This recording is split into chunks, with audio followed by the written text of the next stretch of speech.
नमस्कार, स्वागत है आपका आवाज दी वॉइस में। मैं हूं रत्ना शुक्ला आनंद। कोरोना काल में स्कूल लगभग 1.5 साल से बंद हैं। बच्चे ऑनलाइन पढ़ाई कर रहे हैं। इस कारण उनकी सीखने की क्षमता भी प्रभावित हो रही है और साथ में उनके मानसिक स्वास्थ्य पर भी असर हो रहा है। और इसी वजह से अब स्कूलों को खोलने की सिफारिश की जा रही है। स्कूल खोले जाते हैं और बच्चे जब स्कूल जाएंगे तो उनसे कोविड प्रोटोकॉल का पालन कैसे कराया जाए, इसमें कुछ टिप्स लेकर हमारे साथ जुड़े हैं doctor Rajeev Mehta. Doctor Rajeev Mehta sir Gangaram अस्पताल में वरिष्ठ मनोचिकित्सक हैं। स्वागत है डॉक्टर मेहता आपका आवाज दी वॉइस में। तो थैंक यू। चर्चा की शुरुआत करते हैं डॉक्टर मेहता की। छोटे छोटे बच्चे हैं, प्राइमरी स्कूल के भी बच्चे होंगे, मास्क वो कैसे लगा कर रखें, जबकि बड़ों को ही मास्क पहनाना काफी मुश्किल होता है। बच्चे जब स्कूल जाएंगे तो क्या वो मनोवैज्ञानिक तरीका हो सकता है कि उनको उसके लिए प्रेरित किया जाए? बच्चों को मास्क पहनाना बहुत ही एक कठिन कार्य है। जो बच्चे समझदार हैं, वो हम कहेंगे कि 10 या 11 साल से ऊपर के हैं, जो थोड़ा-सा रिस्पॉन्सिबल होंगे, मनमानी नहीं कर पाएँगे। पर जो 10 साल से कम के बच्चे हैं, वो अक्सर बहुत ही चंचल होते हैं। उनका मन बहुत चंचल होता है, प्रेज़ेंट के अंदर होता है, वो भविष्य नहीं देख पाते हैं। तो इसलिए उन बच्चों में कठिनाई ज़्यादा है। तो ऐसे बच्चों के साथ हम जो कर सकते हैं, वो ये कर सकते हैं कि एक सिस्टम होता है रिवॉर्ड एंड पनिशमेंट। तो रिवॉर्ड और पनिशमेंट के सिस्टम के साथ-साथ कर सकते हैं। जैसे कि अगर नहीं हुआ तो क्या भय है, कैसे मार्क्स कटेंगे? एक तो तरीका ये हो गया। बट उससे बेहतर तरीका रिवॉर्ड्स होता है क्योंकि रिवॉर्ड अच्छी तरह एनकरेज करता है। जो उनके एक फ़ेवरेट कार्टून्स हैं, उसका आप उसके ऊपर लोगो लगा दीजिए मास्क के ऊपर, ऐसे मास्क बना लीजिए। पर ऐसे मास्क बनाने में फिर दिक्कत ये है कि वो कितने इफ़ेक्टिव होंगे, ये एक बहुत बड़ी समस्या है। तो पर तरीका यही है कि ऐसे मास्क हों जो बच्चे को अच्छे लगें।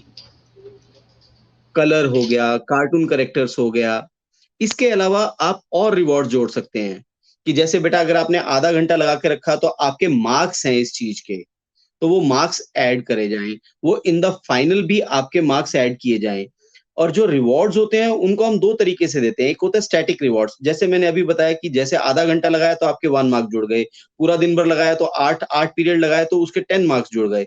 और एक वेरिएबल रिवॉर्ड्स होते हैं कि बीच-बीच में अचानक से कुछ और रिवॉर्ड दे दिया गया कि बच्चा एक सरप्राइज़ रहे कि अब रिवॉर्ड मिल सकता है, एक उम्मीद रहे कि अब रिवॉर्ड मिल सकता है। सपोज़ उसने 2 दिन लगातार लगा कर रखा है तो आपने कुछ रिवॉर्ड दे दिया। अगली बार एक ही दिन लगा रखा है तो भी रिवॉर्ड दे दिया। वो रिवॉर्ड क्या हो सकता है? वो उसके खुद की कुछ मनपसंद चीज़ें हो सकती हैं जो उसके बगैर नहीं मिलेंगी। जैसे कि कुछ फास्ट फूड आइटम्स हो गए या घर के बना हुआ सामान हो गया या टीवी 15 मिनट एक्स्ट्रा देखने दे दिया गया। तो ये रिवॉर्ड्स स्कूल वाले पेरेंट्स को कन्वे कर सकते हैं कि भई हमारी तरफ से ये रिवॉर्ड है, ये आप प्लीज़ एक्स्ट्रा दे दीजिएगा। पेरेंट्स को फिर उस हिसाब से माहौल क्रिएट करना पड़ेगा कि जो स्कूल वाले कह रहे हैं फिर वो करें। तो ये एक सामंजस्य पेरेंट्स और अभिभावकों और टीचर्स के बीच में बना रहना चाहिए। तो वेरिएबल रिवॉर्ड्स, स्टैटिक रिवॉर्ड्स इस तरह से हम कुछ आगे तक चला सकते हैं।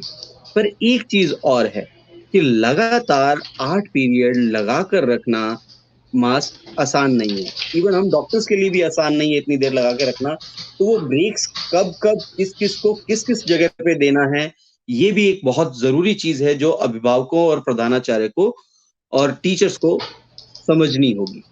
डॉक्टर मेहता, आप ये जानना चाहेंगे हम कि चूंकि बच्चे इतने दिन से घर पर हैं, तो टीचर्स को किस तरह की मुश्किलें आएंगी उनको टैकल करने में, खासतौर से छोटे बच्चों को? टीचर्स को भी अच्छी वाली मुश्किल आएँगी क्योंकि पेरेंट्स की एक्सपेक्टेशंस, पेरेंट्स के डर और बच्चों को दूर-दूर बिठाना, उनको पास नहीं आने देना, सोशल डिस्टेंस मेंटेन करना, ये आसान नहीं है और खासकर छोटे बच्चों के साथ तो बिल्कुल आसान नहीं है। तो इसके अंदर कई बार स्कूल वालों को एक्स्ट्रा मतलब कोई इंसान रखना पड़ेगा जो ये चीज़ें मॉनिटर कर सके क्योंकि टीचर्स का मेन काम तो फ़ोकस पढ़ाई है। पढ़ाई के साथ डिसिप्लिन थोड़ा बहुत आप करा सकते हैं पर एग्ज़ैक्टली डिसिप्लिन पे बहुत ज़्यादा ध्यान देंगे तो पढ़ाई छूटेगी और दोनों चीज़ों को ध्यान देंगे तो फिर वो एक पिलर कितना उठा पाएगा? फिर वो क्रम्बल होगा, फिर उनके अंदर चिड़चिड़ाहट आएगी, वो चिड़चिड़ाहट फिर बच्चों पे निकलेगी। तो हो सकता है कि स्कूल को थोड़े से एक्स्ट्रा मैन पावर रखना पड़े, एक्स्ट्रा रिसोर्सेज़ बनानी पड़े और बेंचेस छोटे करने पड़े और पीरियड्स भी कम करने पड़े तो कम पीरियड्स में पूरी पढ़ाई कराने की कोशिश की जाए। ये चीज़ ध्यान रखना पड़ेगा और जो टीचर्स हैं, उनको ये खासकर ध्यान रखना कि कहीं और की जो फ्रस्ट्रेशन है वो फिर बच्चों पे ना निकल पाए, वो डिस्प्लेस ना हो पाए। पर आसान नहीं है, नई नॉर्मलसी आसान नहीं है। पेरेंट्स की भी बहुत सारी एक्सपेक्टेशंस होती हैं, तो ये सबको मिलकर समझना पड़ेगा कि हमें अपनी एक्सपेक्टेशंस लोअर करनी है, धीरे-धीरे, धीरे-धीरे गाड़ी चलानी है, ताकि हम एक नई नॉर्मलसी की तरफ धीरे-धीरे बढ़ पाएँ। सारी एक्सपेक्टेशंस पूरी करना आसान नहीं हो पाएगा। क्या आपको भी लगता है कि स्कूल्स खोलने अभी ज़रूरी हैं? देखिए, अब बेसिकली क्या है कि 2 सिचुएशंस हैं और दोनों डिफ़िकल्ट हैं। घर में रखना अपने आप में एक नुकसान है और स्कूल भेजना अपने आप में एक नुकसान है। तो इसको तोलना प्रोज़ एंड कॉन्स, जैसे कई बार हम मज़ाक में कहते हैं कि भई अविवाहित रहोगे या विवाहित रहोगे, तीसरा तो कोई तरीका है ही नहीं। तो आपके पास 2 ही तरीके हैं, या तो घर पे रहोगे या स्कूल जाओगे, तीसरा कोई तरीका है नहीं। तो स्कूल में ऑनलाइन स्टडीज करें, तो फ़ोन आ जाता है उनके हाथ में, मोबाइल ओवर डिपेंडेंस हो जाता है, माँ-बाप घर में होते हैं, लगातार बच्चों की शरारत, जो उनके एनर्जी लेवल्स होते हैं, चाइल्ड लाइक एनर्जी, उसको देखते हुए उनको चिड़चिड़ाहट होती है, चाइल्ड अब्यूज़ बढ़ता है, बच्चों के पास आस-पास के बच्चे नहीं होते हैं, सोशल सर्कल नहीं होता है, तो उसका नुकसान है। स्कूल जाते हैं तो कोरोना का डर है, कोरोना लेकर आएँगे तो बाकी लोगों को फैलाएँगे, ये डर है। तो ये सामंजस्य, ये संतुलन बनाना आसान नहीं है। आसान नहीं है डिसीज़न लेना, पर आखिरकार जो एक इंसान है वो एक सामाजिक जानवर है। अगर वो समाज में नहीं रहेगा तो फिर वो प्रवृत्ति जानवर जैसी हो जाएगी, अकेला, चिड़चिड़ा, परेशान या फिर अकेला शांत-सा बैठा रहना। तो उसको एक वर्ल्डली वाइज़ चीज़ें नज़र नहीं आएँगी, तो बच्चों को तो बच्चे चाहिए ताकि वो अपना बचपना खुलकर जी पाएँ। तो स्कूल जाना भी ज़रूरी है। तो बड़ा मुश्किल है कहना, तो कुछ पॉज़िटिव्स इसके हैं, कुछ पॉज़िटिव्स उसके हैं, कुछ नेगेटिव्स इसके हैं, कुछ नेगेटिव्स उसके हैं। ऑल टुगेदर मैं ये कहना चाहूँगा कि अब धीरे-धीरे जैसे-जैसे वैक्सीन आने लगेगी, तो स्कूल खुल जाएँ तो ही बेहतर है ताकि बच्चों का बचपना पूरा हो सके।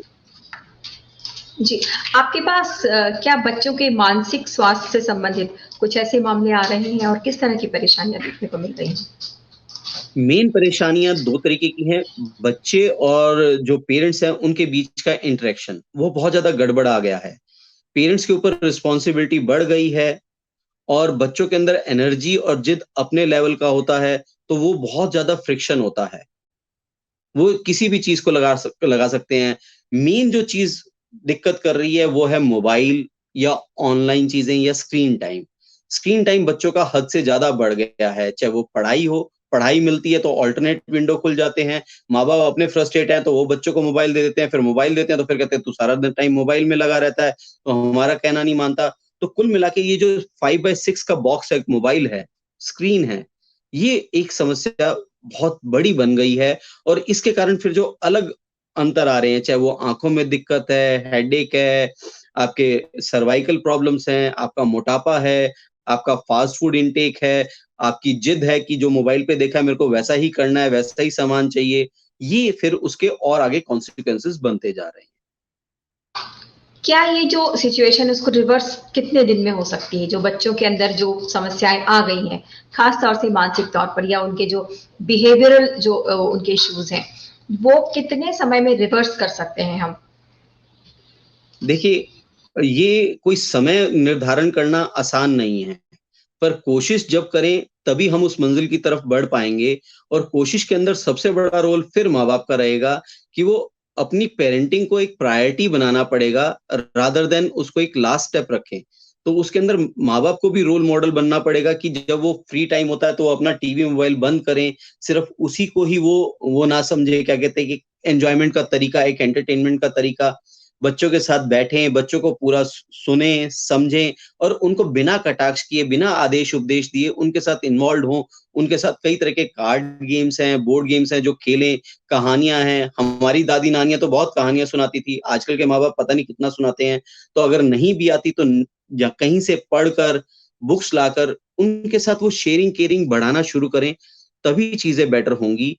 Device free time, device free dinner खासकर मैं कहता हूँ कि जब आपका डिनर तैयार हो रहा है, तब से लेकर और जब तक आप पोस्ट डिनर वॉक करके आ रहे हैं, ये पूरा टाइम डिवाइस फ्री होना चाहिए। फ़ोन और मोबाइल और टीवी दूर होना चाहिए और इन सब चीज़ों के अंदर बच्चों को भी इन्वॉल्व करें कि सब्जी कटवाओ, सब खाना लगवाओ, खाना वापस रखवाओ। ये सारी चीज़ों के अंदर बच्चों को इन्वॉल्व करते-करते बाकी बातें भी की जा सकती हैं। ये हम शायद अभी भी शामिल कर सकते हैं यदि ऑनलाइन क्लासेस लगातार चलती रहती हैं। तो ऐसे में हमें ये निर्धारित करना होगा कि हमें वो एक टाइम जो है फिक्स करना होगा कि बच्चों को उस समय मोबाइल नहीं देना, किसी और गतिविधि में उन्हें लगाना है। अपने आप पास भी मोबाइल नहीं रखना कि मेरा तो ऑफिस का काम है, मैं तो मेल देख लूं, मैं ये कर लूं। That is total device free dinner. TV भी बंद रखना है। अच्छा, अब डिनर देखते देखते ही हम टीवी देखते हैं कई बार, तो वो टोटल डिवाइस फ्री डिनर होना चाहिए।